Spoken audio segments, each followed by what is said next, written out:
લગ્ન હોલમાં જુગાર રમતા વરરાજા જાનૈયા અને મિત્રો પોલીસના હાથે ઝડપાયા.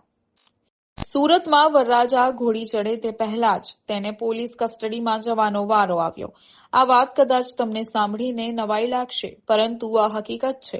રાંદેર વિસ્તારમાં આવેલ 2B મેરેજ હોલમાં જુગાર રમતા હતા, જેના લીધે લગ્નના એક દિવસ પહેલા વરરાજાને જેલની હવા ખાવી પડી. લગ્ન પ્રસંગ માટે બુક કરાવેલા હોલમાં જુગાર રમતા હતા. વરરાજા સહિત તેના સંબંધીઓ જુગાર રમતા રંગે હાથે ઝડપાયા હતા. વરરાજા નવાઝ શરીફ કાંગડાના આવતીકાલે લગ્ન હતા. રાંદેર પોલીસે બાતમીના આધારે 5 વાગ્યે ટુંબી હોલમાં રેડ કરી. પોલીસે રેડ કરી એક વરરાજા સહિત 13 લોકોની ધરપકડ કરી હતી. વરરાજા નવાઝ શરીફ કાંગડાના અને તેના ભાઈને આવતીકાલે લગ્ન પ્રસંગ હોવાથી પોલીસે જામીન આપ્યા હતા.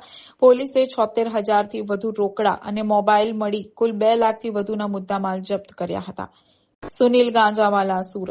રાંદેર પોલીસ સ્ટેશનમાં રાંદેર ન્યૂ નાડર રોડ છે, ત્યાં ટુંબી હોલ કરીને છે. ત્યાં ટુંબી હોલમાં કેટલાક કિસ્સામો રાતના જુગાર રમતા છે એવી પોલીસને માહિતી મળેલી હતી, જેથી રાંદેર પોલીસ સ્ટેશનના પીઆઈ શ્રી તથા તેમનો સ્ટાફ અને પીએસઆઈ સીકે માનવાલા મળી અને આ લોકોએ બાતમીની ખરાઈ કરેલ અને બાતમીની ખરાઈ કર્યા પછી ત્યાં રેડ કરેલ તો નવાબ કાગડા કરીને છે એ ટુંબી હોલમાં એના ભાઈના લગ્ન હતા એટલે હોલ ભાડે રાખેલો હતો અને ત્યાં જુગાર રમાડતા હતા. એ જુગાર રમતા ત્યાં પોલીસને બાતમી મળેલ, જેથી 13 જેટલા કુલ ઈસમોને 2 લાખ જેટલા મુદ્દામાલ સાથે મોબાઈલ ફોન સાથે પકડી પાડેલ છે અને તેમના વિરુદ્ધમાં કાયદેસરની કાર્યવાહી કરવામાં આવે છે.